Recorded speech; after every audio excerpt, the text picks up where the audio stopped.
저는 개인적으로 아반떼 탑니다. 제네시스 GV80을 타려면 연봉 1억은 돼야 됩니다. 좋은 차 타고 나갔더니 오빠 멋있다 이렇게 하는 여자친구가 있다. 결혼 대상은 아닙니다. 연애 대상은 될 수 있죠. 여러분이 어떤 사람인지를 다른 사람한테 보이는 거에 강박을 갖고 있다라고 하면은 그거는 자존감이 아니라 자존심이, 다른 말로 열등감이라고 합니다. 그러니까 중요한 거는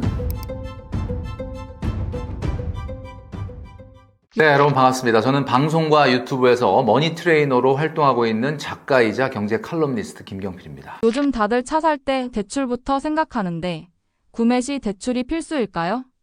당연히 필수가 아니죠. 그러니까 대출이라는 걸 우리가 흔히 레버리지냐 아니면 빚이냐로 보는데, 예를 들면 내가 오를 자산이라고 생각해서 지금이라도 먼저 잡아야 되는데 내 돈이 부족하니까 은행에 자본을 빌려다가 타인 자본을 통해서 그거를 투자하겠다. 과거 같은 경우는 집이 참 빨리 올랐기 때문에 뭐 10억짜리 집이라 하더라도 내가 3억밖에 없지만 7억을 땡겨서 대출 이자를 내도 그 대출 이자를 낸 것보다 집이 더 빨리 오른다고 생각하면은 레버리지를 썼죠. 그런 거는 어쨌든 오르면은 그 내 이자 낸 비용이 아니라 어떻게 보면 제대로 된 투자가 될 수 있으니까. 근데 차라는 건 말이죠, 이건 턱도 없는 얘기가, 차는 소모품이에요. 이걸 대출받아 산다는 건 거의 미친 짓이라고 봐야 되죠. 그 한마디로 말하면 이게 뭐 사실 자본주의가 여러분들을 그렇게 만든 거예요. 그러니까 내가 월급 400, 500을 탄다. 차를 사면 안 돼. 근데 여러분들은 자꾸 그런 거에 노출되죠. 벤츠 광고도 이렇게 합니다. 요즘은 벤츠가 뛰어난 성능에 뭐 편안한 승차감 뭐 이런 걸로 광고하는 게 아니라 반복되는 충동은 더 이상 충동이 아니다. 이게 광고 카피야. 이게 무슨 뜻이야? 내 지금 충동 느끼고 있거든. 지금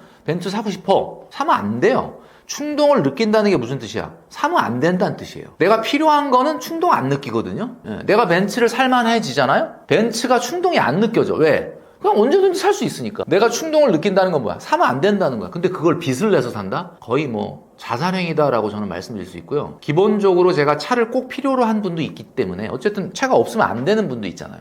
그럼 산다면 여러분 월 소득의 6개월 이내 차를 사라 그랬습니다. 6개월 이내. 그럼 300만 원 버는 사람은 1,800이. 300만 원 벌면 사면 안 돼. 500만 원 이하까지는 사면 안 돼. 근데 뭐 내가 읍면 지역에 근무하는데 여기는 대중교통이 없다. 차가 필수품이다. 그러면 6개월 이내 차로 뭐 중고차로 해서 사세요. 근데 만약에 내가 수도권 광역시 서울에 산다. 전 세계에서 서울이요, 대중교통이 가장 발달된 나라예요. 근데 여기서 차를 왜 삽니까? 그러니까 차를 산다는 건, 만약에 산다, 나 450만 원, 500만 원 넘으니까 차 사도 되죠? 차 산다. 그러면 이제 6개월 그걸 지키라는 거예요. 왜 이게 중요하냐? 재테크를 어떻게 할지를 고민한다고 맨날 찾아오고 뭐 질문을 해, 메일로. 근데 어떤 분이 한번 생각해 보세요. 제가 사회초년생이라 월급이 300만 원밖에 안 됩니다. 근데 재테크 어떻게 해야 될지 모르겠습니다. 쓰고 돈이 안 남습니다. 어떻게 하면 좋을까요? 근데 보니까 소렌토를 샀어. 소렌토가 얼마인지 아십니까? 3,965만 원이에요. 소렌토의 감가라는 게 뭐예요? 차 사면은 다시 되팔 때 그 감가가 되잖아요. 그 감가가 한 달에 1%씩 돼요.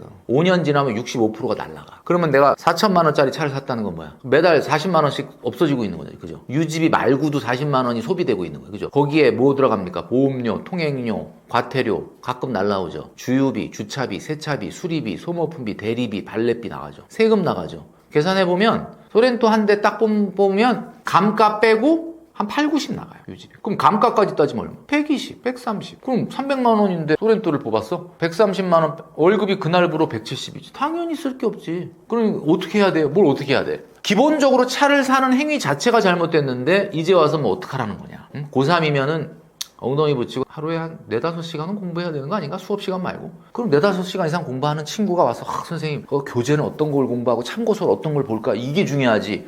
공부는 하루에 30분도 안 하는데 지금 어떤 교재를 고를까요? 아니, 공부를 안 하는데 뭐가 돼요? 그래서 여러분, 중요한 거는 여러분들이 하고 있는 행동이, 그러니까 아예 재테크에 관심 없어요. 그러면 또 난 이해가 돼. 300, 400 버는데 나 어차피 나 재테크는 할 소득이 아니다. 그러면 뭐 그런가 보다 생각하는데, 그게 아니라고 한다면 제 말을 들으셔야 된다 말씀드리고 싶습니다. 그렇다면 얼마를 벌어야 G80을 탈 수 있을까요? 한번 어디서 영상 찍은 적이 있었는데, 제네시스 GV80, GV70 이런 것들 왜 인기가 있게 되냐면, 이제 차라고 하는 것이 카푸어의 대명사가 되다 보니까 너무 젊은 나이에 벤츠, BMW 뽑으면은 카푸어 소리 들을 것 같고, 아반떼를 타자니 뭔가 지금 좀 약간 간지가 안 나는 거죠. 제가 오늘 이 영상 촬영하는 새 제가 뭐 타고 왔다 그랬죠, 아까? 지하철 타고 왔습니다. 지하철 타고 왔는데, 사실 제 차를 타고 오려고 그랬어. 근데 그냥 지하철이 낫겠다 생각하고 타고 왔거든요. 저는 개인적으로 뭐 여러 채널에서 말씀드렸으니까 얘기해도 되겠지만 아반떼 탑니다. 아반떼 타요. 한마디로 얘기하면 그 G80이라는 게, 제네시스 G80이 왜 인기가 있었냐? 그러니까 이제 아반떼는 좀 간지가 안 나고 BMW 벤츠는 욕먹을 것 같고 그러니까 딱 좋은 거야 제네시스 G80. 근데 제네시스 G80이 아마 가격이 아무리 싸게 사도 뭐 한 5천만 원 후반대인가 뭐 그럴 걸로 알고 있어요. 한 6천만 원 정도 되는 것 같아요. 단순하게 말씀드리자면 제네시스 GV80을 타려면 연봉 1억은 돼야 됩니다. 사실 연봉 1억도 제네시스 GV80이 좀 무리인 것 같긴 한데 굳이 100보 양보하면 그건 돼야 된다고 봅니다. 월 소득 400만 원이면 제네시스를 사는 게 맞을까요? 죄송한 얘기지만 거의 뭐 미친 거라고 봐야죠. 이걸로 대답을 하도록 하겠습니다. 아마 여러분이 물어보면서 알지 않을까? 월소득 400만 원인데 물려받을 건물이 한 3채 있다. 뭐 타도 되겠죠. 그게 아니라고 하면 불가능하다 이렇게 봐야 되겠죠. 재정적으로 여유로운 사람들은 자동차 구매를 어떻게 하고 있나요? 자동차라는 게 교통수단이 아니라 나의 어떤 명함, 나의 어떤 경제적인 능력을 과시하는 수단으로 보이기 위해서 하겠죠. 중요한 거는 자산보다는 소득에 맞춰줘야 돼요. 왜냐면 차라고 하는 거는 특징이 차를 산다고 그걸로 끝나는 게 아니라 계속 돈이 들어가잖아요. 비싼 차는 유지비가 훨씬 크고 싼 차는 그거에 비해서 유지비가 낮죠. 그러니까 기본적으로 이게 왜 자산보다는 소득에 연동을 해야 되냐. 제가 왜 6개월 정도 되는 소득 안에서 사라고 얘기하냐면 자산보다는 소득에 연동을 해야 되기 때문에 그렇다라는 거예요. 그리고 많은 분들이 그러죠. 그러니까 저는 이렇게 말씀드리고 싶어요. 어떤 분들은 농담 삼아 그래요. 멘토님 어디 영상을 보니까 1인 가구보다는 2인 가구가 훨씬 유리하다고 그러는데 결혼을 하려면은 차가 있어야 된다. 연애를 하려면은 차가 있어야 된다. 뭐 이런 이야기를 하시는 분들이 있더라고요. 어느 정도는 뭐 이해는 됩니다. 근데 만약에 내가 좋은 차를 타고 나타났을 때 열광하는 여자친구라면 결혼 대상은 아닙니다. 무슨 얘기냐? 연애 대상은 될 수 있죠. 좋은 차 타고 나갔더니 오빠 멋있다 이렇게 하는 여자친구가 있다. 뭐 연애는 할 수 있죠. 제가 분명히 봤을 때 연애와 결혼은 다른 개념이에요. 진짜 여러분들이 1인 가구보단 2인 가구가 물론 뭐 2인 가구가 경제적으로 유리해서 결혼하겠다는 분은 없겠죠. 결혼해보니 1인 가구보다는 우리가 맘만 잘 맞추면은 어쨌든 빨리 집도 사고 더 경제적 안정 나갈 수 있겠다겠죠. 근데 잘 보시면은 내가 좋은 차를 탄다 그래서 나를 더 좋아해주는 여자친구는 결혼 대상자는 아니에요. 그러니까 중요한 건 결혼해서 차를 사세요. 왜냐면 내가 결혼하기 전에는 혼자 있을 땐 350, 400이야. 근데 맞벌이를 했더니 우리 가구 소득이 800이야. 800이면 그죠? 제네시스 뽑을 수 있습니다. 물론 안 뽑고 빨리 내 집 마련하는 게 난 낫다고 보긴 하지만 하여튼 뭐 하자면 그렇게 할 수 있잖아요. 그러니까 제가 봤을 때는 차를 교통수단으로 볼 거냐 나를 자꾸 과시하는 수단으로 볼 거냐라고 한다는 거는 저는 이런 생각이 들어요. 자꾸 여러분이 어떤 사람인지를 다른 사람한테 보이는 거를 강박을 갖고 있다라고 하면은 여러분 그거는 자존심을 세우는 게 아니라 여러분이 만약에 내가 어떤 사람인지를 다른 사람들한테 뭐 동창회 같은 데 가다든지 뭐 옛날에 만났던 누군가한테 내가 어떤 사람인지를 자꾸 보여주고 싶은 마음속에 그런 심리가 생긴다고 하면 여러분들 그거는 자존감이 아니라 자존심이에요. 자존심과 자존감은 반대말이거든요. 그러니까 자존심은 다른 말로 열등감이라고 하는 거예요. 열등. 여러분들이 자존심이다 라고 얘기하는 거에 대부분이 열등감이에요. 그러니까 중요한 거는 어떻게 보면은 차를 교통수단이 아닌 다른 것으로 보지 말아라. 저는 이렇게 말씀드리고 싶어요. 정말 노후에 월 500만 원이면 충분할까요? 500만 원이라는 돈 굉장히 사실 지금 경제활동을 하시는 분들 입장에서 한 달에 500만 원만 따박따박 나오면 뭐 아무 문제 없겠구나 라고 생각하실 수도 있죠. 그러나 사람에 따라서는 굉장히 다를 거라고 생각합니다. 그리고 특히 1940년대 이렇게 태어났던 지금 우리 할머니 할아버지 세대들은 모르겠지만 적어도 1988년 이후에 태어난 분들 같은 경우는 500만 원으로 노후 생활을 완벽하게 하기 어려울 수도 있습니다. 내가 지금 500만 원도 못 벌고 있는데 나중에 돈 안 버는 상황에서 500만 원 이면 충분한 거 아니냐 이렇게 말씀하시겠지만 사실 우리가 잘 모르고 있는 것 중에 하나가 노후 생활비에 대한 실체이죠. 우리가 사실 한 달에 지금 얼마 정도를 쓰고 있는지를 생각을 해보면 그 정도만 정말 내가 회사를 안 나가더라도 근로를 안 하더라도 나온다 그러면 너무 정말 해피하게 생활할 수 있지 않겠느냐라고 생각하시지만 우리가 쓰고 있는 생활비는 월요일부터 금요일까지 회사에 매여 있고 토요일과 일요일과 같은 여가 생활을 보낼 때 쓴 생활비를 얘기하는 거고요. 우리가 머릿속에 생각하고 있는 노후 생활비 그러니까 월요일부터 금요일까지 회사를 전혀 가지 않고 월요일부터 일요일까지를 내 마음대로 여가 생활을 보내는 생활을 한다면 지금 여러분들이 쓰고 있는 생활비는 어떻게 보면 턱도 없이 부족할 가능성이 있습니다. 정말 그럴까? 이렇게 생각할지 모르지만 여러분들이 꿈꾸는 정말 근로소득이 전혀 없는 정말 그런 생활을 한다면 당연히 그렇죠. 그래서 500만 원으로의 생활비로 충분할 거냐라는 질문은 그럴 수도 있지만 그렇지 않을 수도 있다라는 게 정답입니다. 그래서 중요한 거는 여러분들의 노후 생활비가 정말 얼마나 들어갈지를 계산을 해보는 게 필요하다. 자, 저를 따라서 한번 해보시면 좋겠습니다. 지금 한 달에 생활비 얼마 들어가는지 머릿속에 한번 떠올려 보세요. 자, 떠올리셨죠? 자, 그럼 그 생활비에서 일단 혹시 결혼하신 분이라면 자녀가 있다면 교육비를 빼십시오.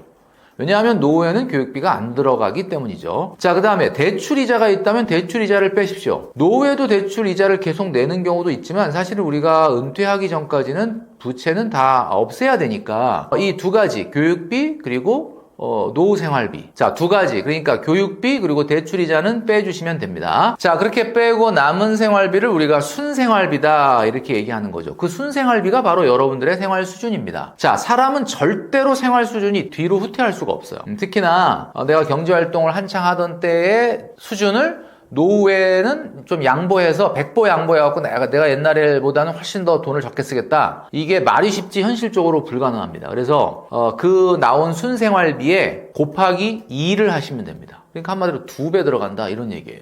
상당히 좀 충격적일 수 있는데 이건 실제로 노후 생활을 하는 사람들을 보면은 정확하게 알 수가 있습니다.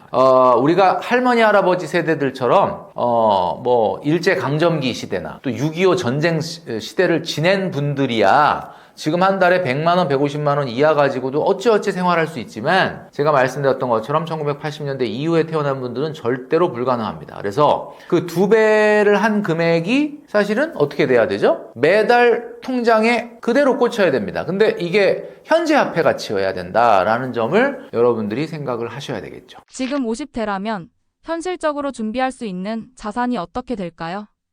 우리 떠먹여주는 TV의 구독자 여러분들은 그동안 너무 떠먹여줘서 그냥 이렇게 받아 드셨을 것 같은데 오늘도 제가 떠먹여 드리려고 지금 생각을 하고 있거든요. 그런데 중요한 거는 너무 우리가 떠먹지 않고 떠먹여주는 걸 먹다 보니까 자꾸 생각을 할 때 노후를 자산으로 생각을 하는 경우가 많아요. 그러니까 돈 얼마 모으면 은퇴할 수 있어? 얼마면 내가 이 회사 안 나가도 될까? 자꾸 이런 쪽으로 생각을 하는 거거든요. 이게 왜 잘못된 거냐면 과거에는 평균 수명이 70대이던 시절. 그러니까 우리가 지금 은퇴, 보통 정년을 60세, 공무원이 아니라고 한다면 보통 60세지 않습니까? 이게 어디서 나온 거냐면 1900년대 초반, 그러니까 20세기 초반에 평균 수명을 반영한 정년이에요. 그러다 보니까 대체적으로 60까지 일한다면 정말 아주 해피한 경우고 나오면 70대 초중반이면은 보통 평균 수명이었단 말이에요. 그러니까 옛날에는 기본적으로 퇴직금이라는 걸 받아가지고 나왔고 그 퇴직금이 일종의 목돈이었어요. 그래서 급여가 나오지 않는 10년, 15년 정도는 그 목돈으로 다 충분히 준비를 할 수가 있었습니다. 왜냐하면 과거만 하더라도 굉장히 금리가 높았거든요. 그러니까 어느 정도 목돈이 있으면 그 목돈에서 나오는 이자 소득으로 충분히 생활할 수 있었다. 근데 시대가 바뀌었어요. 지금 100세 시대라고 하는데 진짜 100세까지 살까? 이런 의심을 하시는데 1990년대생들의 평균 기대 여명이 93세, 94세 이 정도 나옵니다. 그럼 그 얘기는 무슨 얘기냐면 90년대 태어난 분들 중에서 그냥 평균만 건강해도, 그러니까 굉장히 뛰어나게 건강하지 않더라도 90대 중반을 산다. 그러면 내가 평균보다는 조금 더 건강하다. 그러면 그냥 바로 100세 사는 거예요. 그렇기 때문에 요즘은 라이프 사이클이 달라졌습니다. 30년 동안은 성장기로 보내고 옛날에는 30년 경제활동하고 은퇴했다가 10년, 15년, 20년 있으면 돌아가셨거든요. 근데 이제는 잘 들으셔야 돼요. 30년 성장기, 40년 경제활동기, 그 다음에 30년이 노후생활기입니다. 그러니까 뭐가 달라졌느냐? 일단은 과거에는 우리가 은퇴하고 소득 없이 어떤 특정한 퇴직금이라고 하는 자산으로 버틸 수 있는 시간 10년, 15년, 20년이었는데 그래서 보통은 우리가 70세까지가 아닌 60세까지 일하고 퇴직을 한다고 봤을 때 우리가 퇴직금으로 버틸 수 있는 시간인 10년, 15년, 20년이 아니라 이제는 소득 없이 어쩌면 30년, 40년을 견뎌야 된다. 그렇기 때문에 우리의 은퇴 시기, 이것은 어떤 자산이 얼마냐에 따라서 달라진다기보다는 가장 중요한 게 소득의 기간이 길어져야만 합니다. 그래서 기본적으로 우리가 인생을 세 권의 문제집이라고 봤을 때 첫 번째 성장기, 두 번째 활동기, 세 번째 노후기잖아요. 두 번째 문제집이 과거에는 25년이나 30년만 풀면 됐는데 이제는 이걸 40년 정도 풀 수 있는 정도의 준비가 돼야 된다. 소득이 높지 않아도 돼요. 무조건 소득이 발생하는 기간이 길어져야만 우리가 현실적으로 아까도 말씀드렸던 것처럼 월 소득 500만 원으로 은퇴가 충분할까요? 라고 말씀드렸는데 어떤 분들은 500만 원도 사실은 충분하지 않는 경우가 많이 있을 수 있기 때문에 소득의 어떤 기간이 좀 길어져야 된다. 그러니까 우리가 흔히 알고 있는 재테크를 우리가 자꾸 수익률로 생각을 하는데 재테크는 세 가지의 함수입니다. 첫 번째는 소득 곱하기 시간 곱하기 수익률이거든요. 그런데 자꾸 수익률만 생각을 하니까 앞에 소득과 시간의 개념이 사라지는 거예요. 그래서 이제는 바뀌었다. 소득도 높이고 그 소득이 작더라도 그 소득의 기간을 어떻게 하면 늘릴 것이냐 그리고 수익률을 늘릴 것이냐 하는 세 가지의 균형감을 갖는 노력이 재테크지 우리가 매일 모바일 들여다보면서 수익률을 높여야지 아무리 주식 수익률을 높인다고 하더라도 그 주식에 투자되는 원금이나 그리고 내가 돈을 벌어들이는 시간이 같이 늘어나지 않는다면 그 어떤 사람도 자기가 산 주식 종목이 올라서 부자가 되거나 노후 준비가 되는 경우는 없습니다. 그래서 분명한 것은 여러분 재테크를 열심히 하시려면 여러분 지금 새벽 3시에 일어나서 주식 보실 때가 아니고 여러분들이 하고 있는 일에서 그 일이 어떻게 하면 성장할 수 있는가를 노력하는 것 자체가 재테크예요. 직장 생활하는 사람이면 직장에서 내가 하는 일을 잘해야 됩니다. 하는 일을 잘해야 승진의 기회도 이직의 기회도 그리고 내가 좀 더 회사에 오래 근무할 수 있는 거죠. 그러니까 이거 자체가 재테크죠. 그리고 내가 건강 관리를 해서 나는 그냥 50대 40대 파이어족으로 빨리 은퇴하겠다가 아니라 내가 소득이 적어지는 한이 있더라도 60세 이후에 뭔가 사회활동을 좀 연장을 해야지 조금 더 건강하게 오랫동안 일해야지 라는 노력을 한다면 이것은 소득 자체가 늘어나는 건 아니지만 소득의 기간이 늘어나기 때문에 이것도 대단한 재테크가 되는 거죠. 오로지 매일 주식창 들여다보면서 S&P 500 나스닥 지수에 투자한 내 돈이 얼마나 늘어나느냐 관심을 갖는 거 그것은 올바른 재테크는 아니다. 그래서 제가 말씀드리고 싶은 것은 가장 현실적인 재테크 방법은 수익률에 매몰된 재테크가 아니라 나의 소득이 높아지기 위한 노력 그리고 그 소득의 시간이 길어지기 위한 노력을 같이 하는 거다. 이게 바로 제대로 된 노후 준비다라고 말씀드릴 수 있습니다. 은퇴 후에도 월 500만 원 버는 가장 현실적이면서도 리스크가 적은 방법은 어떤 게 있을까요?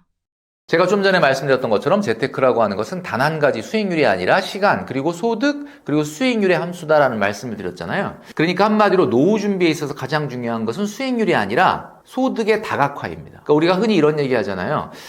집에서 이렇게 물을 쓰는데 주방에 물을 틀었는데 이게 고장이 난 거야. 그럼 어떡하죠? 근데 우리가 주방에만 수도시설이 있는 게 아니라 화장실에도 있고, 그죠? 어떤 집 같은 경우 요즘 집에 방 옆에도 또 이렇게 수도시설이 있고 이렇잖아요. 그러니까 한마디로 말해서 소득의 파이프라인을 다양화하는 것이 필요하다. 그러니까 예를 들면 이런 겁니다. 우리가 일반적으로 내가 원하는 현재화폐 가치로의 소득을 계속해서 발생시키기 위해서 일단 가장 먼저 떠오를 수 있는 게 국민연금이 있을 수 있죠. 국민연금 굉장히 많은 분들이 신뢰를 하지 않지만 사실 어쨌든 신뢰하지 않게 된 이유가 뭐냐면 그동안에 1988년도에 생기고 나서 이 수급 조건을 한 번도 개혁을 안 한 거예요. 그러니까 이제 밑에 세대들이 봤을 때 이렇게 돈을 많이 타가고 이렇게 돈이 안 불어나면 나중에 우리 받을 게 없겠구나 이렇게 생각을 해서 이제 신뢰를 잃은 건데 지금 이제 연금 개혁 논의가 좀 활발하지 않습니까? 연금이라고 하는 건 공적연금이라고 하는 건 국가가 지급을 보증을 하기 때문에 여러분들 국민연금공단에 들어가서 지금 나와 있는 여러분들의 노령연금은 기득권 보장이 됩니다. 법적으로. 그러니까 그 금액은 무조건 준다는 거예요.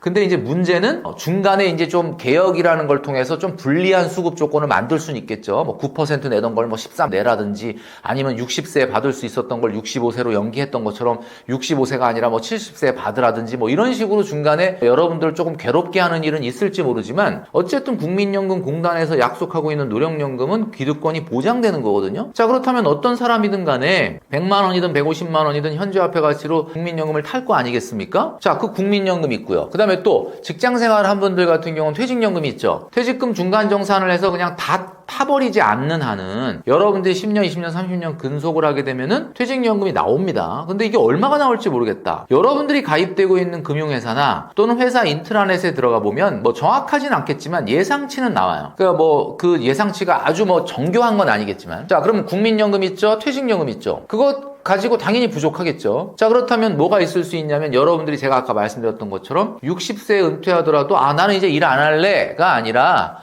훨씬 더 적은 소득이라 하더라도 한 10년 정도를 더 일할 수 있는 나름대로의 준비. 그러니까 저속 은퇴겠죠. 파이어족과는 완전 배척되는 건데, 저소근퇴라는 게 뭐냐면 말 그대로 어쨌든 소득이 낮더라도 일할 수 있는 시간을 계속 길게 가져가는 겁니다. 자, 그러면 이제 거기서 나오는 어떻게 보면 기타 소득이 있을 수가 있고, 그 다음에 또 하나는 이제 뭐가 있을 수 있냐면 여러분들이 개인적으로 준비한 뭐 저축을 해놨다든지 연금을 들어놨다든지 하는 그런 개인적인 저축 또는 뭐 연금에서 일부 소득이 좀 발생할 수가 있겠죠. 자, 그럼 벌써 몇 가지냐면 여러분들 저소근퇴로 생기는 기타 소득, 그 다음에 연금, 개인연금이죠. 그 다음에 공적연금, 그 다음에 퇴직연금. 벌써 4가지예요. 그러니까 파이프라인이 4가지입니다. 그러니까 여러분들이 원하는 노후소득의 준비 그 정도가 어느 정도인지 모르겠지만 이 4개의 수도꼭지가 있다는 거예요. 거기에 하나 더 하자면은 여러분들이 평생 돈 벌면서 누구나 꼭 하나 정도는 갖게 되는 게 집입니다. 집이죠. 아, 나 집 안 갖는다. 뭐 요즘은 이제 뭐 과거처럼 아파트 가격이 많이 안 올라가니까 나는 계속해서 그냥 렌트로 살겠다. 렌트로 산다. 뭐 전세나 월세로 살겠다.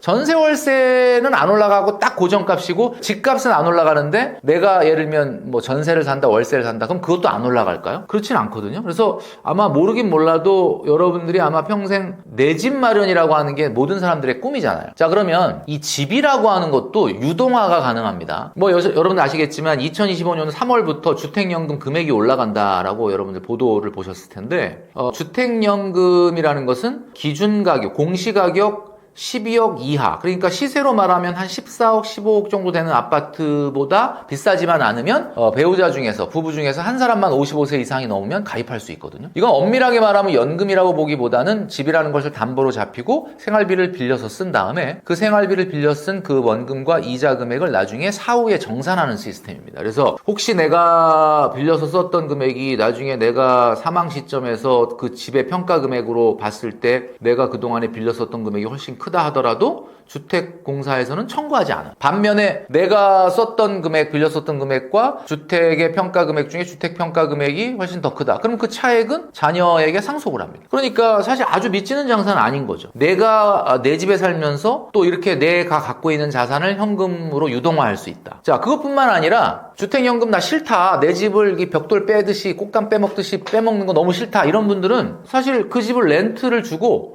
본인은 약간 더 싼 곳으로, 약간 외곽으로 벗어나게 되면 그 차액만큼, 물론 뭐 주택연금만큼은 아니겠지만 차액만큼 또 연금을 탈 수가 있습니다. 그러니까 집이라는 게 대한민국에서는 아파트라고 한다면 그래도 이게 무슨 어디 굉장히 무슨 산속에 있는 시골에 있는 것이 아니라고 한다면 나름대로는 현금 유동화가 좀 좋다. 그러니까 부동산은 깔고 있는 거다라고 생각하지만 그렇지 않거든요. 대한민국에서 상가 건물은 변동성이 크지만 주택, 그중에서 특히 아파트라고 한다면 서울 수도권에 있거나 또는 광역시의 주요 입지에 있다라고 한다면 여러분들이 얼마든지 그것을 유동화할 수가 있다. 자, 그렇다면 1주택이라고 하더라도 내가 조금 외곽으로 이사 갈 수 있는 용기나 그런 상황이 된다면 내 집에서도 임대소득을 받을 수 있는 거죠. 자, 그러면 정리하면 파이프라인을 5개로 만들 수가 있는 거예요. 공적연금, 퇴직연금, 그 다음에 내가 기타소득, 그 다음에 좀 전에 말씀드렸던 것처럼 주택에 의한 임대소득, 그리고 내가 개인적으로 준비했다고 하면 개인연금. 이렇게 다양화하게 되면은 어떤 수도꼭지가 좀 일시적으로 망가지더라도 노후의 생활비를 걱정하지 않을 수 있다. 자, 지금 제가 말씀드린 이 5가지를 딱 듣기만 하셔도 어때요? 좋겠는데? 이 5가지가 나름대로 골고루 준비되기 전에는 은퇴하시면 안 된다, 이런 뜻이에요. 그러니까 거꾸로 얘기하면 이 얘기 들으면서 좋겠는데? 그러면 야, 공적연금, 퇴직연금, 뭐 기타 소득에다가 이 자기 있는 집에서 또 연금 받고 그 다음에 개인연금까지, 야, 괜찮겠다. 괜찮겠죠. 그러니까 이 괜찮은 준비가 안 된 사람이 은퇴할 수 있겠느냐? 은퇴 못 한다는 거죠. 은퇴라는 건 말이죠, 마음이 편해야 돼요. 내가 회사를 안 가더라도, 일을 안 하더라도, 이번 주는 누구를 만날까? 이번 주는 어디를 좀 둘러보러 갈까? 뭐 이렇게, 이게 노후 생활인데, 내가 상가 건물에다가 모든 재산을 다 때려 넣고 거기서 500만 원 월세를 받아서 노후 생활을 하겠다. 그 노후 생활 할 수 있을까요? 맨날 부동산에서 전화 오면은 뭐 바꿔달라, 고쳐달라, 또 나간다, 또 공실이다. 노후 생활이라는 건 내가 좀 신경 안 쓰고 살아야 되는데, 제가 말씀드리지 않습니까? 상가 건물에서 임대소득을 받으려면 내가 생활비가 500인데 상가 임대소득으로 한 3,000 나와야 돼. 그러면은 공실이 생겨도 500을 받는 데는 큰 문제가 없죠. 근데 내가 노후 생활비가 500을 벌어야 되는데 상가 건물에서 500 나온다 그러면 어떤 사람이 마음 편하게 생활할 수 있겠습니까? 그래서 중요한 건 노후 생활비라는 거는 금액 수준이 아니라 얼마나 작더라도 안정적으로 나올 수 있느냐. 이게 가장 중요하다는 거죠. 50대 이후 자산을 갉아먹는 대표적인 소비 습관은 어떤 게 있을까요? 아무래도 이제 50대면은 사회생활 중에는 소득이 가장 높은 시기예요. 그러니까 착각을 하는 거죠. 물론 50대 정도 되면은 소득이 높더라도 이제 아이들 어느 정도 크고 야 끝나고 나도 내가 이제 은퇴를 하게 되면 돈이 많이 들 텐데 하면서 걱정이 되면서 허리띠를 졸라맬 때입니다. 그런데 많은 분들이 쓰던 습관이 있기 때문에 관성에 의해서 그걸 못 버리는 거예요. 50대면은 사회적인 위치도 좀 많이 올라가 있고 그리고 내가 회사에서는 좀 나보다 위에 있는 사람 별로 없죠. 그러다 보니까 이제 뭐 골프, 테니스, 그다음에 사회생활 하더라도 밥을 한번 먹더라도 그죠? 뭐 좀 좋은 데 가서 먹고. 근데 이게 지금의 나의 소득 수준이라는 게 계속해서 영속적으로 유지된다면야 뭐 당연히 그렇게 하셔도 되죠. 저는 이게 가장 중요한 게 이거라고 봐요. 그 사업을 하는 분들은 이런 게 있습니다. 한국 사람들 같은 경우는. 뭐 이거는 직장 생활하는 사람도 마찬가지인데 한국 사람들은 관계를 굉장히 중요시합니다. 이 관계를 중요시한다는 게 뭐예요? 관계를 통해서 나한테 뭔가 미래에 이득이 있다고 생각하니까 관계를 중요시하죠. 그러니까 20대, 30대 때 사회생활 잘한다가 뭐예요? 선배한테도 잘하고 동료한테도 잘하고 후배한테도 잘하는 것이 나의 회사 생활의 입지에서도 도움이 된다. 사업하는 분도 뭐 어때요? 인맥, 어디서 나의 도움을 귀인이 생길지 몰라. 그러니까 다 잘해야 되는 거죠. 그런데 이런 어떤 패턴으로 이 40대, 50대를 오게 되니까 이 습관을 버리지 못하는 거예요. 50대가 되면 누가 골프 치러 가자. 내가 지금 사업이 어려워. 그럼 어떻게 해야 됩니까? 내가 딱 보니까 사업이 진짜 어렵네? 굉장히 힘드네? 그러면 누가 예를 들면 골프 모임이 있어. 매달 한 번씩 가는 거야. 전화 와. 야 다음 주에 갈 건데 어디로 갈까? 그렇게 전화가 옵니다. 그러면 내가 지금 사업이 너무 어렵다. 지금 상황이 골프 칠 상황이 아니다. 나 당분간 못 갈 것 같다. 이런 얘기를 해야 되는데 그 말을 할 용기가 안 나는 거야. 뭐라 안 되는데 라는 게 머릿속은 이해되는데 알았어. 그럼 가는 거야. 근데 이런 것들이 많다는 거죠. 그러니까 체면, 관계 이런 것들. 그러면 잘 보세요. 그런 식으로 50대를 보내게 되면 여러분 아시겠지만 이제 골프 얘기가 나왔으니까 하는 말인데 저도 이제 골프 한 10년 전에는 조금 쳤거든요. 근데 이제 뭐 한창 배울 때고 그러니까. 근데 이제 10년 전부터 제가 안 하는 이유가 뭐냐? 제가 이제 대한민국에서 소위 말하는 엄청나게 잘 나가는 그 성공한 사람들 많이 인터뷰도 많이 했고 또 많이 만났지 않습니까? 그분들의 공통점이 뭐냐? 골프를 안 친다는 거. 이 정도 성공하고 이 정도 자산인데 왜 골프를 안 치냐? 골프 칠 시간이 없다는 거예요. 그러니까 저도 이제 사실 골프 칠 시간이 없어요. 저도 하루에 6시간, 7시간 낼 수가 없거든요. 근데 무슨 이야기냐면 골프라는 게 굉장히 위험한 운동인 이유가 뭐냐면 나는 성공하지 않았는데 골프를 치러 가면 굉장히 막 대접을 해줍니다. 막 골프장에 여러분 가보셔서 아시잖아요. 골프장에 있는 분들 굉장히 서비스 정신이 엄청나게 투철하죠. 정말 모든 고객들을 다 VIP로 모십니다. 내가 좀 사회적으로 굉장히 성공했나? 약간 이런 착각이 들어요. 골프장을 가면.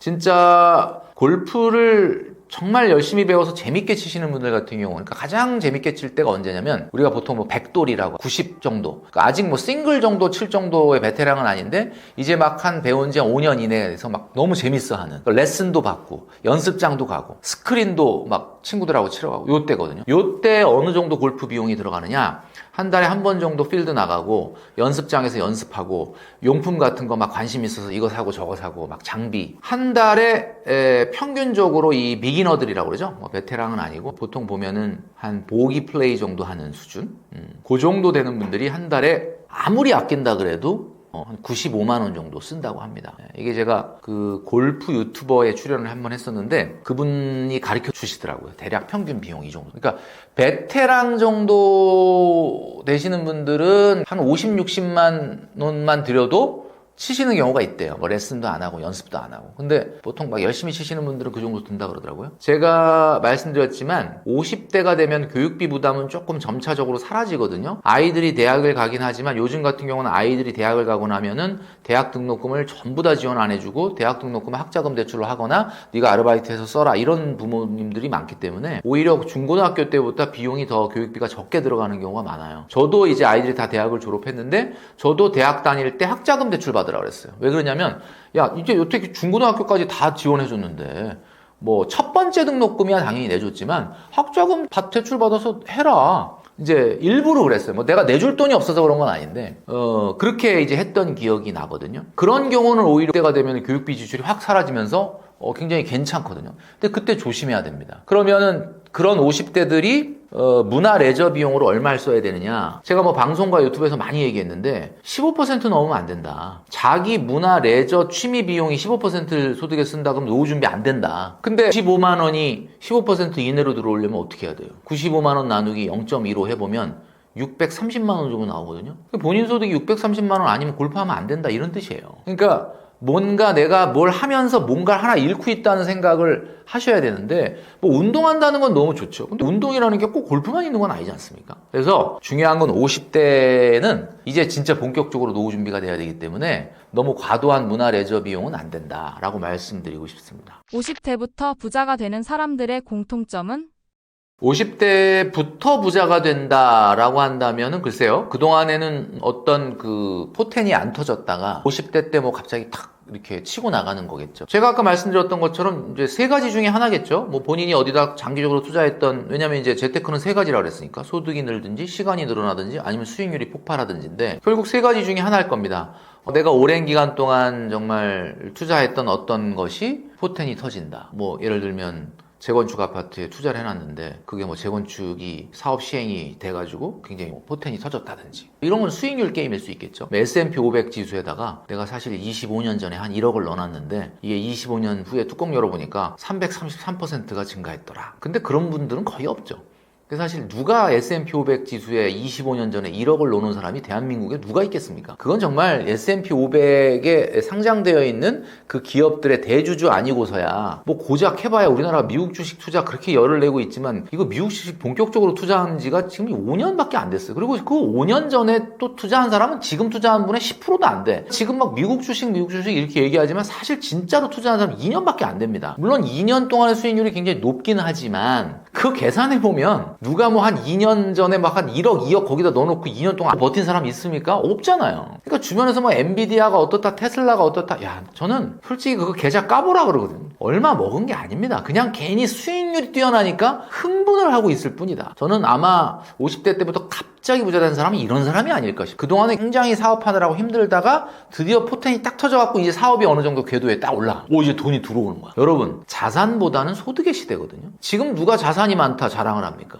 자산이 아무리 많아도 자산가는 불안해. 내가 자산이 100억이 있어도 마땅히 소득이 없으면 불안한 거야. 그런데 아직 나한텐 100억이 없지만 한 달에 한 3천만 원, 4천만 원 꾸준히 들어올 수 있는 어떤 사업 아이템이 있어갖고 지금 사업이 쫙 번창하고 있다. 이 사람은 그죠? 이런 사람이 반포 레미안 원베일리 들어가는 거지. 자산 100억 있는 사람이 그 중간에 55억, 60억 꺼내가지고 반포 원베일리 들어가는 게 아니거든요. 그러니까 중요한 거는 이제는 자산 시대가 아니라 소득의 시대다. 어떤 사람이 갑자기 50대에 갑자기 막 정말 잘 나간다. 그 사람은 사업 성공한 거예요. 자기 일이 포텐이 터진 거야. 정말 착각하면 안 되는 게 여러분, 부자를 자꾸 우리는 착각을 하거든요. 최근에 막 S&P 500 지수가 어마어마하지 않습니까? 3년 동안의 수익률이 얼마인 줄 아십니까? 2022년도 1월 1일부터 2025년 1월 1일까지, 그러니까 2022년 1월 1일 날 돈을 1,000만 원 넣어놨다 그러면, 그죠? 3년 후에 2025년 1월 1일 날 딱 꺼내면 얼마일 것 같아요?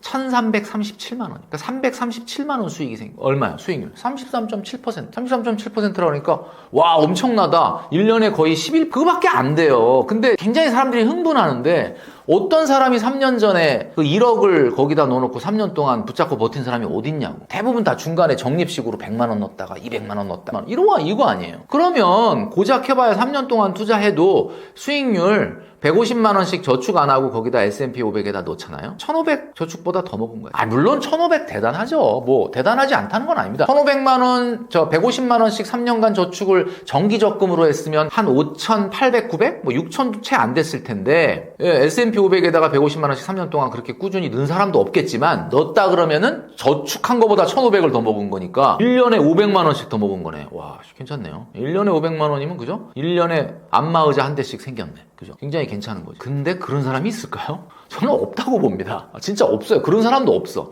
만약에 설사 그런 사람이 있다 칩시다. 진짜 150만 원 적금 안 넣고 150만 원을 매달 3년 전부터 S&P 500을 넣어갖고 지금까지 왔어. 그러면 딱 수익률 계산해보면 적금 넣은 거보다 1,500만 원. 그럼 그 사람은 중간에 그 1,500만 원을 안 뽑았었을까? 진짜? 뭐 기분 좋아갖고 밥 사고 술 사고 기분 내고 벤츠 같은 거 뽑지 않았을까? 제가 봤을 때는 그 경제학에서 얘기하는 자산 효과라는 게 있거든요. 자기 자신의 실질가치, 자산의 실질가치가 올라가면 사람들은 자기는 절대 아니라고 얘기하지만 씀씀이가 커집니다. 그러니까 제가 봤을 때는 주식은 좋은데 그게 전부는 아니라는 거예요. 그러니까 약간 열심히 하셔서 수익률 높이는 건 당연히 좋지만 그게 여러분의 인생을 안 바꾼다. 앞에 제가 말씀드렸던 소득과 시간이 확대되지 않는 한, 소득이 늘어나고 그 일할 수 있는 시간이 늘어나지 않는 한. 그러니까 50대 때 갑자기 잘 나가는 사람이다, 부자가 된 사람이다. 결국 자기 일이 성공한 사람이에요. 지금 여러분 아시겠지만 전 세계 5대 부자가 누굽니까? 일론 머스크, 베르나르 아르노 회장, 제프 베이조스, 또 누가 있지? 레리 앨리슨, 워렌 버핏, 그죠? 이런 사람들이 주식 투자해서 돈 번 사람들이 아니잖아. 워렌 버핏이 주식 투자해서 돈 번 걸로 알고 계시는데 착각입니다, 그거는. 그분이 그 버크셔 해서웨이라고 하는 회사가 성장해서 부자가 된 거예요. 물론 버크셔 해서웨이라는 회사가 투자 회사니까 거기서 투자가 일어났으니까 마치 뭐 워렌 버핏이 막 그 모바일로 이렇게 주식 보면서 막 새벽 3시에 일어나갖고 미국 주식에 투자해갖고 부자 된 거 아니냐. 아니거든요, 여러분. 그냥 그분들이 하는 일이 성공해갖고 부자가 된 거예요. 그러니까 재테크는 거들 뿐. 여러분들이 산 코인이나 여러분들이 산 주식이 올라서 부자가 된다? 이건 천만의 말씀입니다. 그래서 여러분의 일터에서 여러분이 성장하는 것이 최고의 재테크라는 것을 말씀드리고 싶습니다. 통장 쪼개기가 왜 필요할까요? 정말 돈이 모이나요?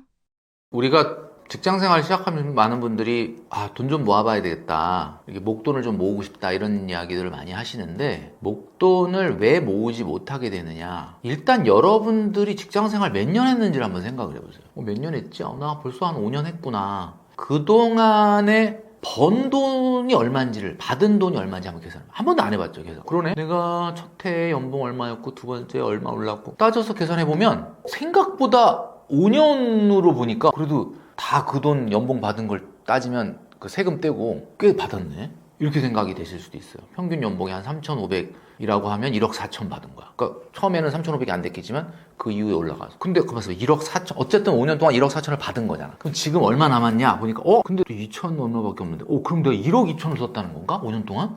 이게 왜 그런 줄 아세요? 많은 분들한테 물어보면 다 그래. 그렇게 따지니까 진짜 받은 것도 꽤 있네. 근데 왜 나는 못 모았을까? 이유는 딱 하나예요. 그게 여러분들이 회계를 안 해서 그래요. 회계.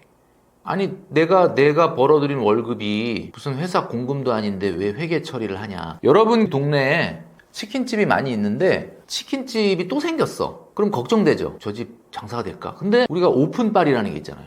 장사가 잘 돼. 사람들이 또 궁금하거든. 저 집은 또 어떨까? 그럼 막 시키는 거야. 그러니까 사장님은 열심히 치킨을 튀겨요. 근데 치킨 튀기면서 피곤할까? 안 피곤할까? 안 피곤해. 그냥 계속 주문이 들어오니까 밤 10시까지 막 하고 막 정리하고 그다음에 이제 이렇게 막 몇 날 며칠을 보내니까 막 큰 돈 벌 것 같은 거야. 근데 이 사장님이 뭐라고 생각하냐? 그날 뭐 A 세트가 많이 팔렸는지 B 세트가 많이 팔렸는지 그죠? 매출이 얼마고 비용이 얼마고 그다음에 수익이 얼마인지 이거 장부에다 적을 것 같아요? 안 적을 것 같아요? 안 적어요. 왜 안 적는지 아세요? 바빠서? 아니 그게 아니고 바빠서 안 적는 게 아니야. 그냥 이 돈이 다 내 거라고 생각하는 거야. 이게 뭐 주식회사는 아닌데 다 내 거잖아. 어차피 돈 통장에 있으면 내가 가져오면 되고 없으면 혹시 또 내가 메우면 되잖아. 그러니까 안 적는 거야. 그러니까 안 적기 시작하면 어떻게 되죠? 어느 순간 장사가 잘 안 되고 봐. 요즘 A세트가 판매량이 줄어들고 B세트가 늘어나다가 B세트도 안 팔리고 이런 거 분석할 수 있을까요? 못하지. 적은 적이 없는데 다 내 돈이라고 생각하니까. 그죠? 왜 안 되는지도 모르고 서서히 그죠? 장사가 안 돼서 망하는 거예요. 근데 만약에 내가 그 치킨집을 내 돈이라고 생각 안 하고 어떤 사람이 투자자가 있어갖고 1억씩 세 사람이 3억 투자해줘가지고 내가 치킨집 열었다고 생각하면 그 투자자가 눈 시퍼렇게 뜨고 야 요즘 어떻게 매출이 어떻게 되고 있어? 비용이 어떻게 되고 있어? 뭐 이런 거 물어볼 거 아니에요. 안 적을 수가 없지. 하루 장사 마감하고 나서 일주일 마감하고 나서 맨날 적겠지. 기록하겠지. 포스 정리하겠지. 그죠? 왜 그래요? 세 사람이 눈 시퍼렇게 뜨고 날 쳐다보니까 이게 공금처럼 관리하는 거야. 회계라는 게 뭐예요? 이게 비용으로 잡아야 되나? 이게 자산으로, 이게 수익인가? 이게 회계잖아요. 근데 내 월급은 그걸 왜 안 한 거야? 왜 안 하죠? 이게 내 거라고 생각하니까 그런 거예요. 그러니까 내 거라고 생각하는 순간 망하는 거야. 이게 어떻게 내 겁니까? 여러분 지금 받는 월급 있잖아요. 요거 죽을 때까지 나옵니까? 죽을 때까지 나온다 그러면 그렇게 해도 돼. 근데 아니잖아요. 300번, 350번 받으면 끝나지 않아요? 그럼 나 벌써 한 10년 생활했다. 그럼 120번 빼면 220번 남은 거 아니야? 그럼 이번 달에 받으면 219번 남은 거. 이게 유한하잖아요. 그럼 그 얘기는 무슨 얘기냐면 여러분들이 받는 돈은 지금 내 거가 아니라 지금 내 거일 수도 있지만 5년 후에 미래의 나, 10년 후에 미래의 나, 20년 후에 미래의 나랑 같이 나눠서 써야 되는 거 아니야? 그러면 미래의 5년 후에 나, 10년 후에 나, 20년 후에 나라는 어떻게 보면 감시자가, 투자자가 눈 시퍼렇게 뜨고 날 쳐다보는데 이걸 내가 그냥 혼자 내 맘대로 쓰는 거야. 그러니까 안 모이는 거예요. 그러니까 통장 쪼개기라는 게 뭐냐면 내가 문화 레저비는 이 카드로 쓰고 외식비는 이 카드로 쓰고 그게 통장 쪼개기가 아니고 쓸 돈, 이거는 절대 쓰면 안 되고 모아둬야 될 돈. 요거는 조금 굴려야 될 돈. 이런 거의 개념을 나누는 통장 쪼개기가 필요하다는 거지. 무슨 A 통장, B 통장, C 통장 만들어 놓고 이 통장에다 50만 원 넣었다가 이 통장에 100만 원 넣었다가 이 통장에서 이 통장으로 50만 원 옮겼다가 그런 거 소꿉놀이 같은 거 하지 마시고 중요한 건 돈을 용도와 목적에 맞게끔 나눠라 그 얘기예요. 그래서 중요한 거는 공금 의식을 가지면 돈은 저절로 모이게 돼 있어요. 아무리 여러분들이 월급이 적어도 20, 30대라고 하면 혹시 우리 떠먹여주는 TV의 구독자 여러분들 중에 20, 30대가 이 영상을 보고 있다면 여러분들이 벌어들이는 소득의 절반은 여러분께 아닙니다. 월급을 받으면 이 통장부터 챙겨야 한다는데요. 가장 먼저 해야 할 것은 무엇인가요? 여러분들 그 월급 통장 있죠? 월급 통장은 그 만능 통장이 아니에요. 여러분 자꾸 월급 통장 가지고 별거 다들 거기서 막 자동이체로 카드값도 빠져나가고 돈도 거기서 뽑아 쓰고 월급도 들어오고 보너스도 글로 받고 심지어는 내가 동창회 총무라고 그래갖고 그 회비도 거기서 받아. 여러분 그 월급 통장 그렇게 지저분하게 관리하시면 안 되고요. 월급 통장은 오로지 목적이 월급 받는 용도 외에는 쓰시면 안 됩니다. 월급 받는 용도예요. 그러면 내 카드값이나 현금 같은 거 어디서 찾았으냐? 여러분들이 월급 통장 말고 소비하는 통장이 따로 있어요. 그러니까 여러분 월급 통장에서 소비 통장으로 한 달에 한 번 돈을 송금해 줘야 돼요. 내가 나한테 생활비를 주는 거죠. 자, 그럼 두 개 생겼죠? 월급 통장, 소비 통장. 생활비 통장이라고도 할 수 있죠. 요게 돼야 돼요. 저축 통장은 뭐 따로 만들면 좋은데 뭐 굳이 저축 통장 따로 만들 이유 있습니까? 그냥 월급 들어오는 날 자동이체로 정기적금, 뭐 보험료 이런 거 빠져나가면 되잖아요. 그리고 나서 또 한 가지 꼭 있어야 되는 것이 예비자금 통장 있어야 돼요. 예비자금 통장. 예비자금 통장이거나 아니면 계절지출 통장. 예비자금 통장 그러니까 말이 좀 무슨 느낌인지는 아시죠? 예비자금 통장. 제가 좀 설명을 드리면 저수지 통장이 있어야 되는 거예요. 저수지. 우리가 저기 시골에 가보면 저수지 있지 않습니까? 저수지. 그 저수지에 물이 이렇게 있잖아요, 항상. 지나가다 보면 뭐 저수지에 물을 왜 가둬 놨을 것 같습니까? 그게 비가 엄청 왔을 때 가둬 놓은 거예요. 언제 쓰려고? 가물 때 농업용수로 쓰려고. 그러니까 내가 예비자금 통장이라는 거는 내 월 평균 소득의 100% 정도 있어야 돼. 내가 월급이 500만 원이다. 그럼 500 정도는 현금 들고 있어야 돼. 무슨 일이 생길지 몰라. 그게 있어야 된다는 거죠. 그리고 하나 정도 더 있다 그러면은 계절 지출 통장이 있어야죠. 그러니까 뭐 명절이나 여행이나 또는 이벤트나 또 뭐 겨울옷, 자동차 있으신 분들은 자동차 보험료나 세금 낼 때 그건 특정한 시즌에만 나가잖아요. 그런 것들을 따로 관리할 수 있는 돈이 있어야 된다. 그래서 지금 말씀드렸죠. 월급 통장, 생활비 통장, 저수지 예비 통장, 그 다음에 계절 지출 통장. 이 정도는 가지고 있어야 된다. 1억 모으기가 왜 중요하고 가장 현실적인 방법은 무엇일까요? 자, 1억 모으기가 왜 중요하냐? 뭐 많은 사실 제가 방송이나 유튜브에서 여러 번 얘기했던 것 같긴 한데 우리 떠먹여주는 TV 구독자 여러분들도 아마 들어보셨을 거라고 봅니다. 왜 1억이냐? 이렇게 말씀하시는 분들이 많아요. 뭐 9천이면 안 되냐? 뭐 이런 얘기 하는데 됩니다. 되는데 중요한 건 이거죠. 예를 들면 그렇잖아요. 등산을 가는데 예를 들면 해발 1000m, 해발 1000m 등산을 가는 거야. 등산을 가면 정상에 뭐가 있죠? 정상에 가면 꼭 뭐 있잖아. 기념석이 있잖아. 여기가 정상이다. 그리고 그 앞에 가서 인증사진 찍고 오잖아. 솔직히 그 정상까지 안 가고 한 90%쯤 가서 거기서 나 산에 갔다 왔다 그래도 되잖아. 근데 왜 꼭 거기 가서 그걸 찍을까요? 사람은 그걸 하나의 어떤 의미로 부여하는 거. 뭐 9천만 원 모으면 안 되냐? 되죠. 근데 기본적으로 내가 이 산이라고 하는 것을 올라가는 도중에 여러 가지 어려움이나 이런 것들이 있을 때 내가 다시금 그 목표를 향해서 걸어갈 수 있도록 나를 독려할 수 있는 상징적인 게 바로 뭐냐? 그게 1억이거든요. 그러니까 뭐 9,500만 원 모은 사람이나 1억 모은 사람이나 뭐 9,500이나 1억이나 뭐 목돈이잖아요. 뭐 큰 의미는 없을 수 있는데 이왕이면 내가 딱 1억을 모아보자 라고 하는 거거든요. 그러면 이거는 어떤 의미를 갖고 있느냐? 시작이라는 의미를 갖고 있어요. 우리 옛날 속담에 이런 말이 있습니다. 아마 들어보셨을 거예요. 시작이 반이다 이런 말이 있어요. 그게 무슨 뜻인 것 같아요? 시작이 반이다. 이게 무슨 말일까? 왜 시작은 시작인데 왜 시작을 반이라고 그랬을까? 우리 조상님들은 왜 그랬을까요? 그만큼 시작하기가 어려운 거야. 그러니까 일단 시작을 하면 어찌어찌 가는데 사람들이 대부분 시작을 못 하는 거야. 진짜 맞는 말이에요. 정말 시작을 하는 게 반만큼 성공한 거랑 똑같다는 거지. 그러면 진짜 시작이 반이라면 반을 했다는 건 뭐야? 다 한 거야. 반을 했으면 다 한 거야. 그죠? 그러니까 한마디로 얘기하면 시작이라는 의미가 뭐냐? 여러분 그 비행기를 타고 이렇게 해외여행을 갈 때 보면 활주로에서 비행기가 이륙을 하지 않습니까? 이륙을 하죠. 얼마 정도 올라갔을 때 우리가 비행을 할 수가 있죠? 고도 1만 미터. 고도 1만 미터를 올라가야 그 다음부터는 어때요? 공기 저항이 극도로 낮아져가지고 에너지를 조금만 써도 거의 항공기가 800km에서 1000km로 날아가는 거야. 이게 지상에선 가능하지가 않아요. 아무리 제트 엔진을 풀 출력을 내도 2, 300km 이상은 못 가요. 근데 이게 1만 미터 이상으로 올라가면 그 다음부터는 적은 에너지를 쓰더라도 800km에서 1000km로 비행할 수 있다. 그러니까 비행기가 일단 비행을 하려면 첫 번째 스타트가 뭐야? 테이크오프가 뭐야? 그게 바로 고도 1만 미터로 올라가는 거야. 이게 재테크에서 가장 중요한 게 내 힘으로 1억을 모아봤느냐. 여기서 시작이 돼. 그러니까 그래서 1억이라고 하는 거를 중요하게 생각을 하는 거죠. 근데 많은 분들한테 딱 얘기하면 이런 생각을 하는 거죠. 멘토님, 1억을 모은 다음에는 어떻게 해야 되냐? 이런 질문을 합니다. 이 질문은 어떻게 좋은 질문일까요? 나쁜 질문일까요? 나는 1억을 모으면 그 다음에 어떻게 해야 되냐고 물어보니까 반가워가지고 1억 모으셨나봐요. 그랬더니 머리를 극적극적 하면서 이게 모은 건 아니고 아직 모아보진 않았는데 갑자기 궁금해서 이게 무슨 뜻이냐? 의심을 하고 있다. 야, 내가 1억 모으지는 않았지만 1억 모은다고 뭐가 확 달라지겠냐?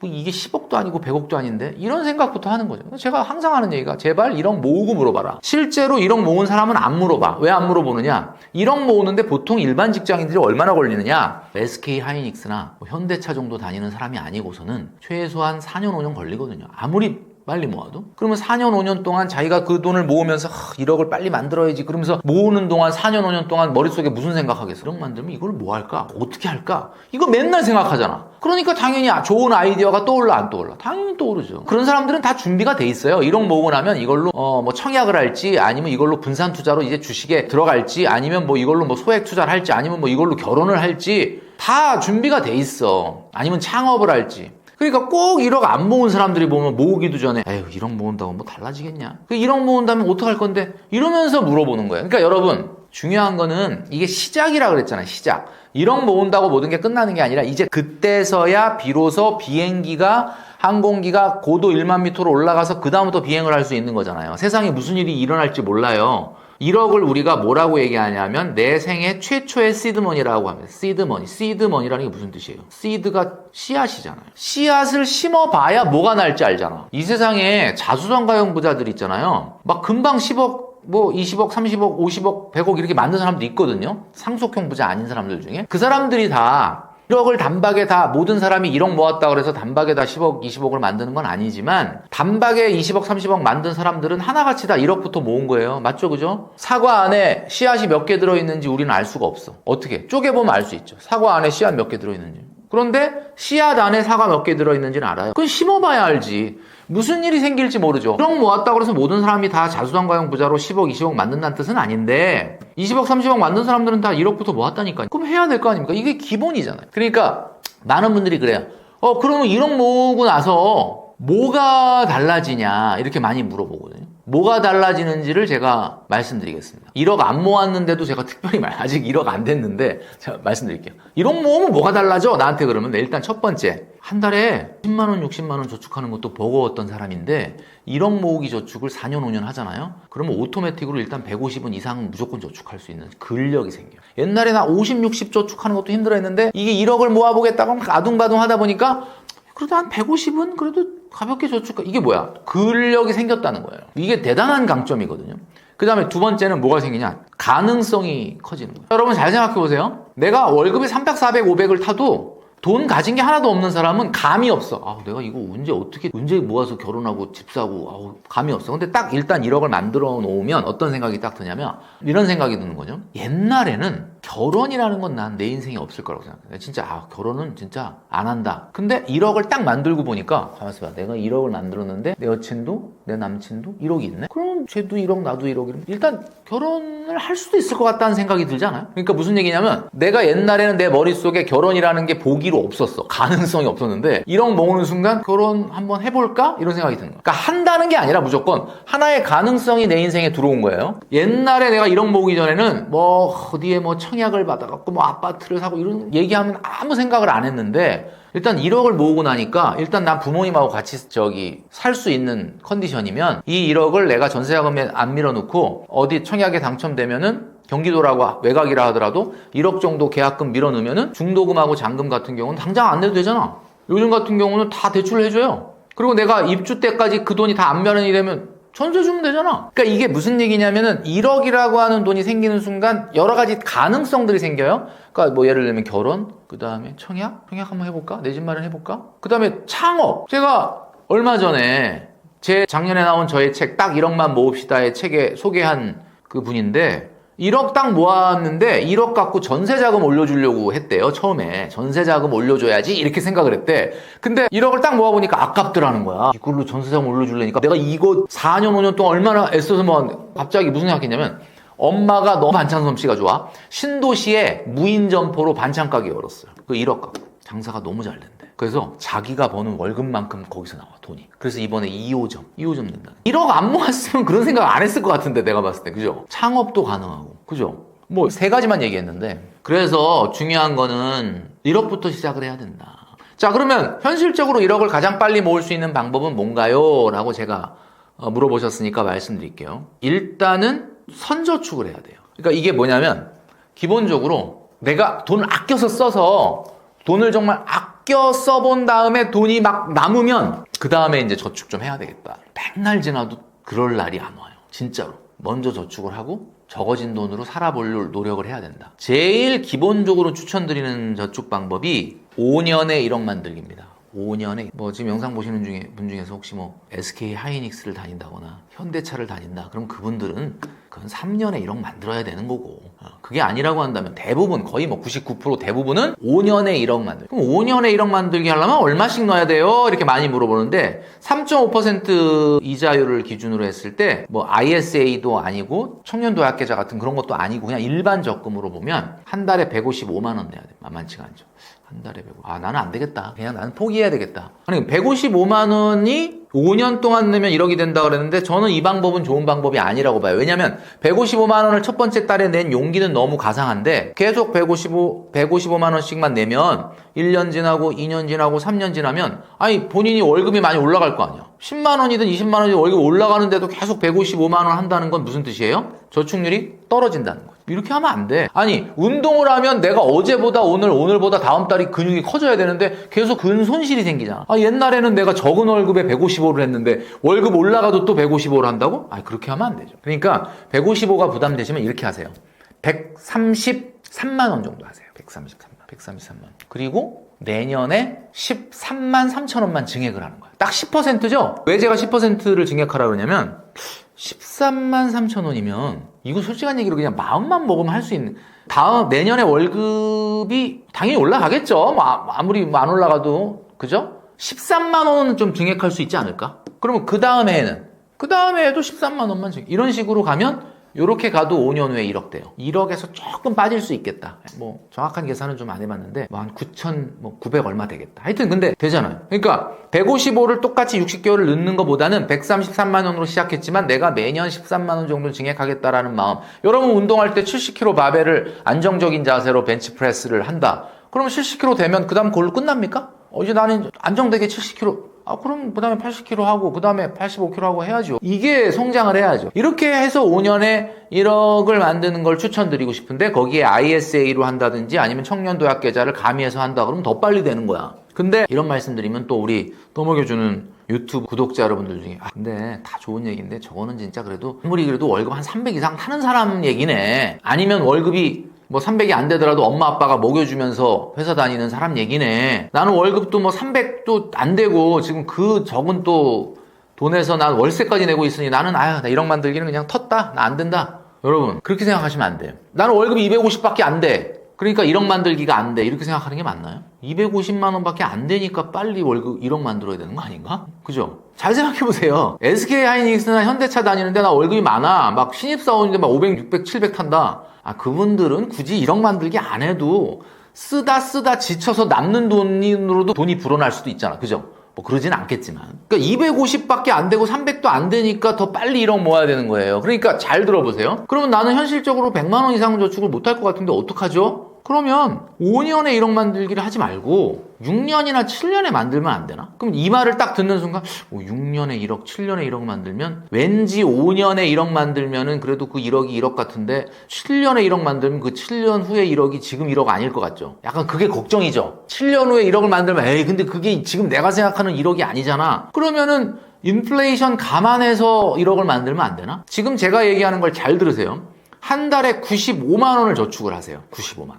근데 그 95만 원 중에 여러분들이 소득이 낮잖아요. 소득이 낮잖아. 그럼 낮다는 거는 낮은 만큼 국가가 주는 혜택이 있어. 그게 뭐예요? 소득이 낮으면 낮을수록 정책금융 상품을 가입할 수가 있잖아. 그게 뭐야? 제가 좀 전에 얘기했던 것처럼 뭐 과거에 있었던 청년 희망적금처럼 청년 도약계좌 있잖아. 정부 기여금 줍니다. 그 정부 기여금 주죠. 우대금리 줍니다. 비과세 혜택 줍니다. 이거 받아 먹어야죠. 그러면 95만 원 저축 중에 70만 원 청년 도약 계좌로 하고 25만 원 정기 적금을 드세요. 자, 내년에 얼마 증액할까요? 1년 후에. 월급 조금 오를 거 아니야. 10만 원만 증액해. 딱 10만 원.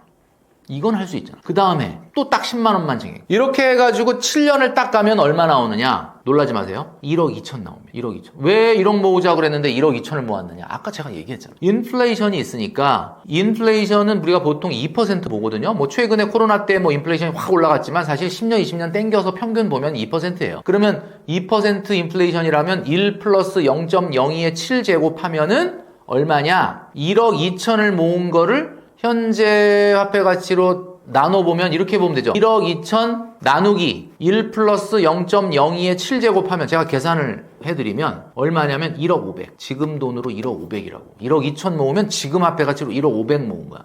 그 1억 모으자더니 왜 500만 원 더 모았느냐? 500만 원은 여러분 상 줘야죠. 여러분 7년 동안 그렇게 고생했는데 500만 원으로 여러분 유럽 여행 갔다 와야죠. 그러니까 1억을 모으기를 남들보다 1년, 2년 늦게 하지만 화폐 가치로는 지금 1억을 모으고도 500만 원이 남는 거예요. 그죠? 근데 나는 얼마부터 시작했어? 남들처럼 155만 원, 133만 원이 아니라 100만 원도 안 되는 돈으로 시작했잖아요. 그리고 똑같은 결과를 만들어 냈잖아요. 그 왜 안 된다고 생각하느냐? 1억을 만들 수 있다. 내가 월급이 작아서 나 한 달에 100만 원은 절대 이상 저축 못한다 하는 분도 지금 제가 방금 말씀드린 7년의 현재 화폐 가치로 1억 만드는 저축, 1억 만들고도 500만 원 남는 저축 이거 하셔야 됩니다. 자, 그러면 많은 직장인들이 이런 얘기를 하죠. 최근에 대한민국은 최근뿐만 아니라 경쟁이 심하고 비교하고 또 최근에 옛날에 없었던 SNS까지 이제 생기니까 그냥 그 비교를 아주 그냥 정교하게 하는, 그러니까 요즘 직장인들이 직장 생활하면서 느낌이 어때요? 좌절감, 우울감 이런 거 생긴다. 그거 왜 생길 것 같아요? 쓰고 싶은 걸 돈을 못 써서? 먹고 싶은 걸 못 먹어서? 가고 싶은 걸 못 가서? 그게 아니고 그 우울감과 좌절감의 근본적인 원인은 바로 이겁니다. 내가 이 상태로 가면 5년, 10년 후에도 하나도 안 달라지겠구나. 이 생각이 드니까 마음이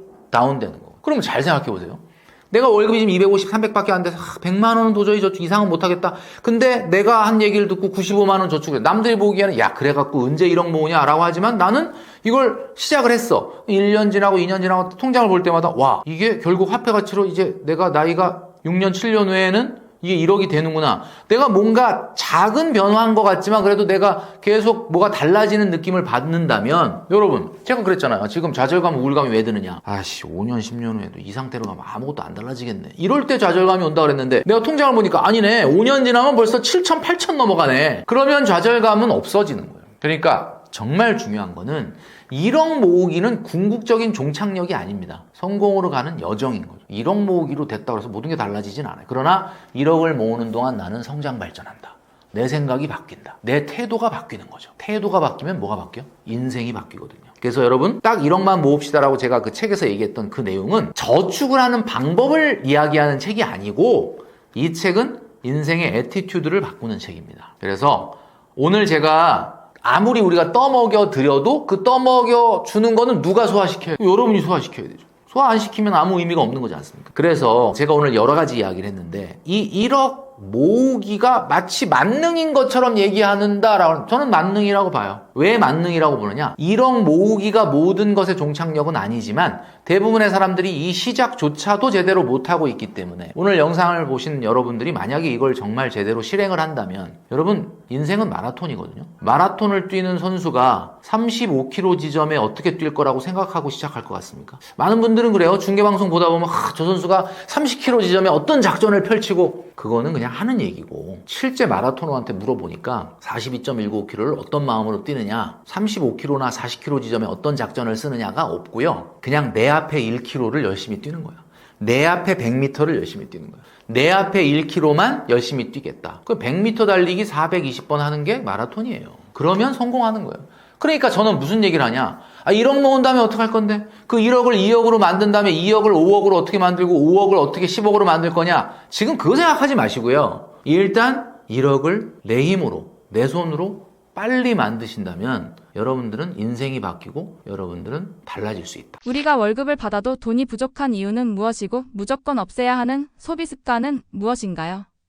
일단 제가 말씀드렸던 것처럼 선저축을 해야 된다. 1억 모으기에서도 가장 중요한 게 선저축이라고 말씀드렸죠. 예를 들면 돈이 뭐 300만 원 정도 이상 되는 분들은 155만 원으로 저축하는 분도 있고, 아까 말씀드렸던 것처럼 33만 원 정도 하고 10% 증액도 있고, 95만 원 저축하고 7년 정도 매년 10만 원씩 증액하는 것도 있고, 이렇게 강력한 저축을 하고 나면 내가 쓸 돈이 확 줄어들어요. 내가 쓸 돈이 확 줄어들고 나면 굉장히 허탈해요. 아, 내가 이 저축을 하기 위해서는 이런 것들을 양보해야 되나? 근데 거기서 싸움이 벌어지는 거죠. 근데 이제 중요한 거는 우리가 기본적으로 그렇게 평상시에 아무 생각 없이 썼던 돈을 1억 모으기 저축을 시작하면서 좁아진 예산 때문에 못하게 됐을 때 나한테 어떤 원칙을 세워야 된다라는 겁니다. 자, 예를 들면 이런 거죠.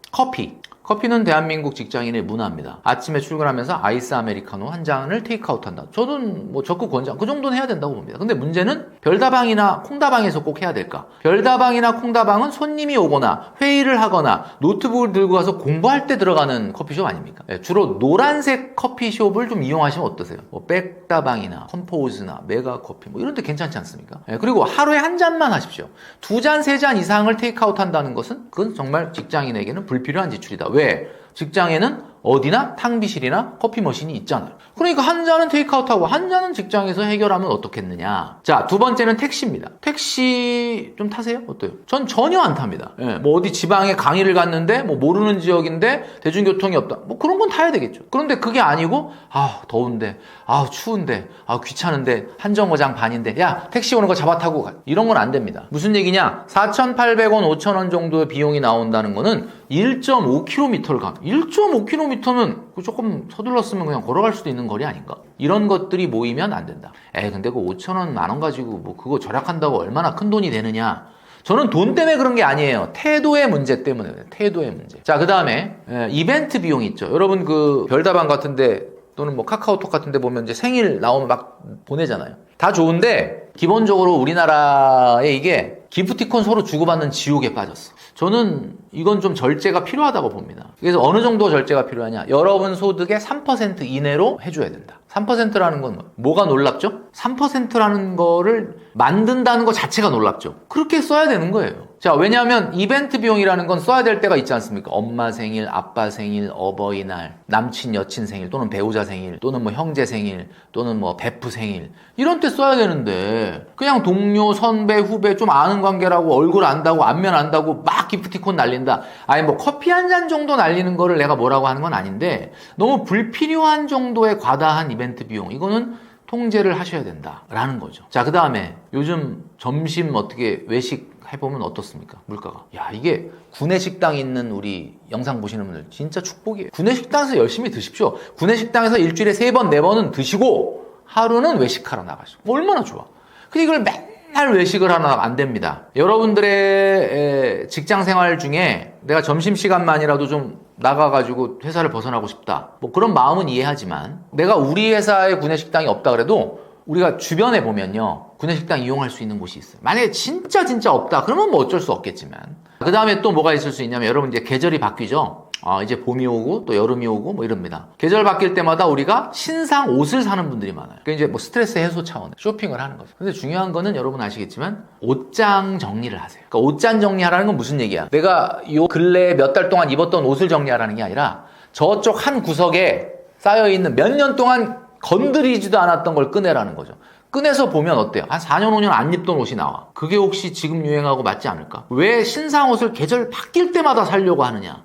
사지 말란 뜻은 아닌데 경련제로 사시는 습관을 가져라. 이렇게 말씀드리고 싶어요. 자, 제가 한 5가지 정도 말씀드렸는데 이거 외로 대표적으로 또 지금 말씀드렸던 거는 굉장히 어떻게 보면 약간 소소한 것들 뭐 택시, 커피, 뭐 점심 외식, 이벤트 비용, 뭐 옷 사는 거 이런 거죠. 자, 요거는 약간 소소한 건데 조금 요거보다 좀 무게감이 있는 헤비한 거를 말씀드릴게요. 여러분 취미나 문화생활에 얼마 돈을 쓰십니까? 취미나 문화 레저 비용. 제가 전 영상에서 한번 말씀드린 적이 있었죠. 문화 레저 비용은 15% 넘으면 안 된다. 그거는 50대, 60대 얘기고요. 일반 20대, 30대, 40대 직장인들은 문화 레저 비용, 취미 생활 비용이 10% 넘으면 안 됩니다. 10%도 충분하죠. 10%. PT, 요가, 필라테스 같은 거 열심히 하시면 10% 훌쩍 넘어갑니다. 안 됩니다. 그러니까 안 쓰면 제일 좋긴 하죠. 뭐 예를 들면 내가 운동이라는 거 자전거 타고 그죠? 러닝하고 하면 되잖아요. 굳이 돈을 쓴다면 10%라는 얘기를 하는 겁니다.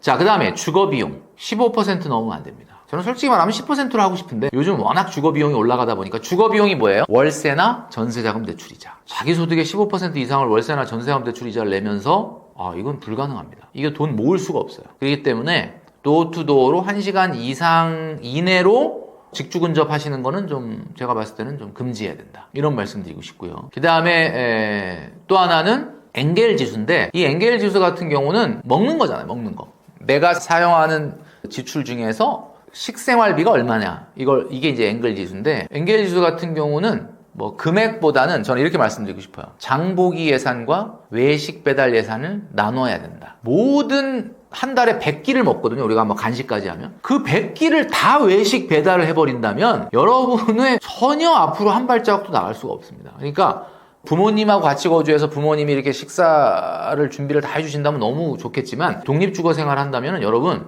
요즘 얼마나 장보기 물가가 비싸졌다고 해도 외식 배달보단 싸요. 모든 끼니를 다 해먹으라는 얘기는 아니지만 여러분 장보기 예산이 있어야 됩니다. 많은 분들이 그래요. 멘토님 말 듣고 내가 장 보려고 그랬는데 갔더니 1인 가구라서 뭐 물건 하나씩밖에 안 판다. 이분은 마트를 가서 그래요. 재래시장을 가면 오이 1개, 오이 반 개, 양파 1개 이거 팔아요. 부탁을 하면 제가 혼자 살아서요. 이게 재래시장이 좋은 점이 뭐야? 흥정이 가능하다, 커스텀이 가능하다는 거야. 이게 가능하다. 뭐 어떤 분들은 막 더 줘. 감자 하나 더 이렇게 주고 이런단 말이에요. 그렇게 하셔야 된다. 그죠? 그 다음에 중요한 거는 여행입니다. 여행은 여러분 연소득의 5% 이내로 하셔야 됩니다. 연소득의 5%면 얼마예요? 월소득으로는 60%죠. 월급 300인 사람이 1년 동안 쓸 수 있는 여행 경비는 180만 원. 180만 원이 여름 휴가 비용이 아니고 1년 내내 여행 경비로 쓸 수 있는 돈이야. 그럼 언제 유럽 여행 갑니까? 월급 300인 사람은. 월급 300인 사람 유럽 여행 가면 안 되지. 나 지금 50대 중반이거든요. 아직 유럽 여행 안 갔어요. 그러니까 여러분 유럽 여행 그렇게 함부로 가는 게 아니에요. 로마인 이야기 3번은 읽고 가야 돼. 아직 읽지도 않았는데 그냥 냅다 카드 긁고 가는 거 그게 여러분 그 유럽 여행이 뭐 평생 뭐 수십 번 가는 건 아니지 않습니까? 모았다 가야지 모았다. 그러면 1억 모으기는 하고 가야 되지 않겠습니까? 제가 1억 모으면 500만 원 정도 본인한테 쓸 수 있다 그러죠. 그게 유럽 여행 가라고 하는 거야. 그러니까 여러분 잘 보세요. 여행 경비는 본인 월 평균 소득이 60%로 해야 된다. 마지막이 제가 전 영상에서도 말씀드렸던 것처럼 차입니다. 사지 마라. 월 소득 500만 원 이하면 안 사는 게 맞습니다. 정말 업무적으로 반드시 필요하다. 나는 읍면동 지역이라 버스가 막 1시간에 한 대씩 와서 생활이 안 된다. 이런 거 아니면 안 사도 돼요. 근데 굳이 난 꼭 필요하다. 연애를 해야 된다. 월소득 500만 원 이상이면 사세요. 근데 제가 말씀드렸죠. 6개월 이내 차로 사라. 자, 제가 지금 한 10가지 정도의 그 지출에 대한 어떤 가이드라인을 드렸거든요. 만약에 이 10가지 정도를 난 다 지키는 사람이다. 그분은 저절로 돈이 모일걸요? 이 10가지를 안 하고 있는데 돈이 어디로 새일 데가 어딨냐고. 1억 모으기 저축을 하고 10가지는 안 합니다. 안 할 수 있는 용기를 갖고 있다. 자본이 저절로 모여요. 자본이 저절로 모이면 자존감이 올라가. 자존감이. 지금 여러분 막 1억 모으기 저축하고 막 한 달 생활비 쓰니까 막 빠듯하고 힘들다.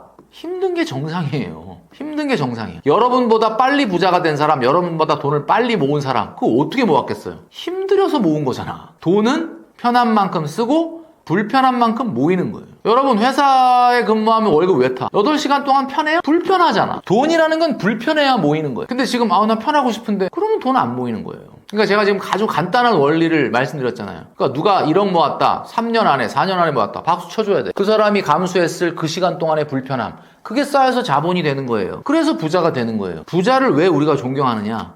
물론 뭐 상속으로 금수 물고 태어나서 부자 된 사람 말고 자기 힘으로 이렇게 일어난 사람 왜 존경을 해야 돼요? 자발적으로 불편함을 나보다 더 많이 감수했기 때문에 존경해야 되는 거 아닙니까? 자, 여러분, 제가 말씀드리지만 여러분들의 미래는 여러분들의 지금까지의 시간은 여러분이 바꿀 수가 없어. 그럼 여러분이 바꿀 수 있는 유일한 시간은 뭐야? 앞으로의 시간밖에 없는 거죠. 오늘 제가 말씀드렸던 이 영상의 내용들을 잘 여러분들이 보시고 앞으로의 시간을 바꿀 수 있는 여러분 되시기를 바라겠습니다.